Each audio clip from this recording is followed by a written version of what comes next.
Well, welcome once again to the Big Ten, the Ten Commandments study. And we are in week 2, chapter 2, which is actually the first commandment. Thou shalt have no other gods before me. Some versions say no other gods in place of me.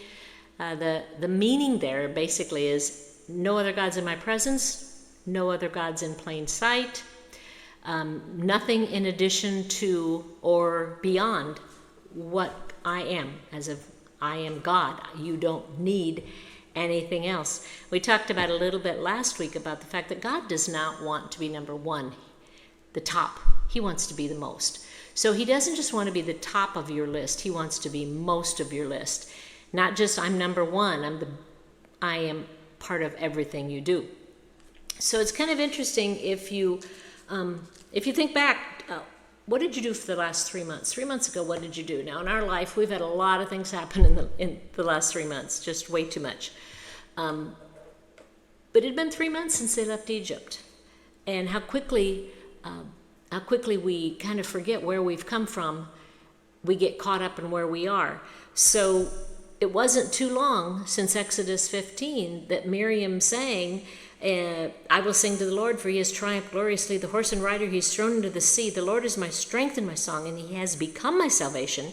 Your right hand, O Lord, has become glorious power. Your right hand, O Lord, has dashed the enemy in pieces, and in greatness of your excellence, you have overthrown those who rose against you. That's where they came from. They sang the song after he had them cross the Red Sea, and they watched what would have overtaken them be destroyed. That probably would not be something I would quickly forget. Very poignant in the mind, very much, I can't forget what I've seen. And we've all seen things that we'd like to unsee. I don't know how they could forget what they saw, but how quickly we forget. So we forget what God has done in our lives. Now, if you think about it and you break down your life, from the time you were an infant to childhood to teenager to young adult to raising children, empty nester, golden years, if you did a timeline and you took like a 6-foot piece of paper and just made, when you were born, and then, of course, you obviously don't know when you're not going to be around, but if you do 6, 70, 80 years, just make it that way, draw your little lines, take your ruler, and then you go back and, okay, from the time you were 1 to 5, what did God do for you? From the time you were 5 to 10, 10 to 15, and obviously, probably from 18 or 20 years on, you're going to have a lot more things that God did because you're much more active. Your life is bigger. And then if you start having children, get married, and have children, oh my goodness, things change quickly. Life happens. And how quickly we forget it. If we drew a lifeline of what God has done for us, it would remind us of the incredible things that God has done, but it also remind us who God is. And it would remind us that there is no mistaking the presence of God. None. So they had been living in Egypt, and Egypt worshipped the Canaanite idols. They worshipped the different gods. They had a god for just about everything. And if we went back to the 10 plagues, all the plagues were aimed at the different gods that would represent whatever the plague was, and aimed at it because it could not do what the Lord God Almighty could do. And the first commandment really focuses on what we're going to worship. But then we have to define what worship is and what an idol is. Because a god is an idol. Don't put anything else before me. So how would we spot our idols or our other gods? How do we spot them? Well, one definition is, what thing, if it were absent, you could not live without? That might be your god or your idol. What do you turn into a good thing into an ultimate thing, something that you can't live without? That would be a god or an idol. What do we elevate? What do we just look at our lives and go, I can't live without that, or I choose not to live without that? Can become a god or an idol. And to the ultimate, who created us and who set in motion life, set in motion our bodies, how bodies are created, how babies develop in the womb, and how children are born helpless, and then how they develop the ability to eat by themselves and crawl and walk and mature and grow. An incredible thing the Creator started. And when we think about worship and we think about who and why God would say no other gods or no other idols in place of me, one of the reasons is because it would eliminate, or it would promote, unity.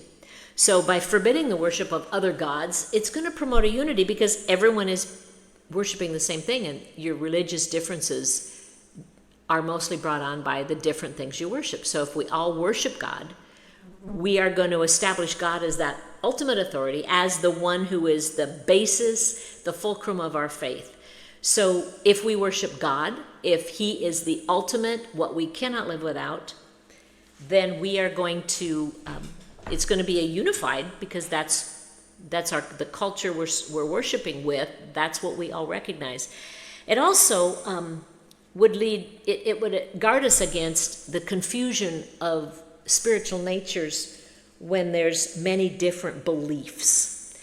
It protects our heart. Many of the ancient societies were polytheistic, which means many gods, and God says, I am going to insist to prevent your hearts from loneliness and the disappointment that idols and other gods cannot fulfill in you.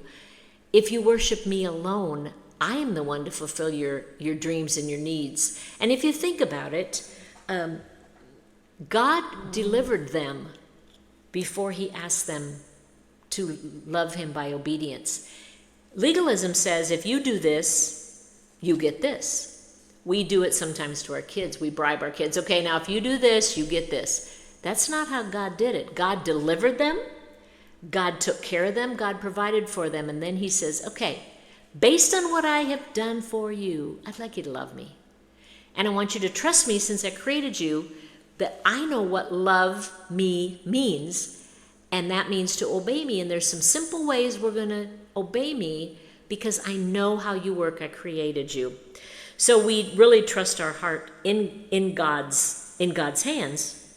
So worshiping God as monotheistic also just really established that Jewish identity. Other cultures didn't have that because they had polygods. The Jewish culture worshiped God.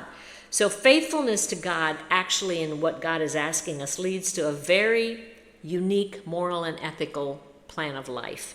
And it's that significance that God is saying, I want you set apart. I want you to be different. It's kind of a preliminary to the grace of the New Testament. I've saved you. Now, because I saved you, your gratitude toward me will be you love and you obey me. It's kind of that visual of the gospel. So that the sense of direction we have in our lives is based on the God we serve. If the first commandment is true and we live it as it is the truth we believe, then our sense of purpose and direction totally is reflective on the God who created us. And the God who created us builds that unity. It's a social bond. It encourages all the other commandments as they line up. It encourages us to be kind, to be compassionate, and not just be nice for nice sake, but love and create a bond in a society that really loves based on how the Creator who made us loved us. So the first commandment, it's going to crowd anything else out of our thinking, so that if we are made in God's image is what we aspire to, and that's why we don't put anything else in place of him. The first commandment also just basically establishes God as our creator. And it's an interesting walk when we think about no other gods before me. It's not just no other gods, because we're going to say, oh, I don't think I have any other gods, and I don't think I'm making any idols. But yet what he's saying is no person, no object, no task, no pleasure, nothing in your priorities, nothing in your plans, nothing in your affections should be before your Creator, the one who made you. So if we go back to the Old Testament, and we just go back to the Bible in general, we're going to find in some examples of people who did not recognize the first commandment, thou shalt have no other gods before me. And we put other things in place of God. So let's go to Genesis 19, and we're going to talk about Lot's wife. Now, Lot's wife had a lot of things happening in her life. Women were not a part of the decision making in that society. They had been working together, Lot and Abraham, and if you've ever worked with family or relatives or friends, sometimes those working environments don't always turn out. And so here they split. Lot went one way, Abraham went another, and Lot ended up in Sodom. That's a questionable place. But for some reason, Lot's wife was comfortable in an awkward place. Maybe it was home. Maybe it was where her heart was. But when the angels came and told Lot to flee, she didn't recognize God and that authority, and having no other gods in place of her, being safe in a place that she felt comfortable, even with all the interesting things happening in Sodom, that was more important than who God was. Lot, the leader of the family, the angels, the men that had come to visit, telling Lot to get out before God would destroy it, she didn't trust them as the leader. And of course, there's a lot of things that have gone into what has happened with the daughters and the future son-in-laws and the men of the city of Sodom. I'd be a little questioning too, but for some reason, Lot's wife was comfortable there, even with all the things going on. She didn't trust the leadership. And I'm not sure after some of the things if I might have not trusted the leadership either, but she didn't look at God as the one to trust and put him first. And she looked back. We all look back to a certain degree at things, and partially because we're more comfortable looking back than our fear of looking forward. So in Exodus 32, they come off after Moses got the commandments. He disappeared up the mountain and he didn't come back for a bit. We quickly get worried when things aren't quite the way we think they should be. And he was up in the mountain, he didn't come back, and so everybody's getting really worried about it. And so they decide that instead of looking to the leader, Aaron, to be a leader, they gathered around Aaron and said, "Come, let us make gods who will go before us." They wanted to abandon the leader who didn't come back for something they could understand. They were visual. Now, why a cow? Well, they would have worshipped a cow in Egypt. That would have been part of their cycle of pagan worship. They would have understood, a cow, give us a cow. But I guess what I'm thinking is, why didn't Aaron stand up and say, it's not a good idea? Whoa, let's stop and think about this. Leaders don't let the followers tell the leader what to do. Leaders lead. And with Moses, who was the leader, although Aaron did a lot of the talking, the people felt they needed to change a leader. So they were going to exchange the leader of Moses, not necessarily for Aaron to lead them, but for Aaron to make something that they could worship. And it says, come and make us gods as for this fellow Moses. We don't know what's happened to him. They didn't trust the God who created them to wait. Waiting is hard. Waiting sometimes takes way too long. So we get impatient and we come up with better ideas, we think. Why did they worship it? Why didn't they just say, let's do kumbaya around the campfire? The heart of man needs to worship something. If we don't worship God, we will worship something else. We'll find something else. And they chose their gold to make. Now, gold was valuable, so they're going to place the value of what they have in their hand and make it something to worship. We do that with our stuff today. We have storage lockers full of stuff that we're paying to store that we can't use, but we worship it enough to pay for it, to be protected, that we can't use it. It kind of becomes an idol. So then we jump into Judges 16, and we see a good example, or a poor example, I guess we should say, poor example of someone whose ego was his judge, was his God. Judges 16 talks about Samson, and it starts a few chapters before that when Samson's parents took on a vow for Samson. Now, it's never a good idea when you decide what somebody else should do. Doesn't go well. They took on a vow for Samson that he would live a certain way. Samson didn't have that vow internally. It was something he was imposed upon. So what happens after a while when someone has told you this is what you think, this is how you're going to act? Eventually you go, well, I want to think for myself and I want to act for myself. And so Samson, he did not listen to the God, and his gods became his ego. His ego, he had his strength, he had his hair, and he had his friends. But it didn't take long for him to find prostitutes, for him to find people that were not the wise counsel, for him to fall in love with somebody else. He made poor choices because his no other God before his God was his ego. He wasn't listening to God, partially because he had aligned himself up with pagan people who didn't observe and worship the God of the Creator. So it's interesting when Samson lost his hair, and when his strength was gone and his friends were absent, and he's in a prison grinding, he had a lot of time to think about.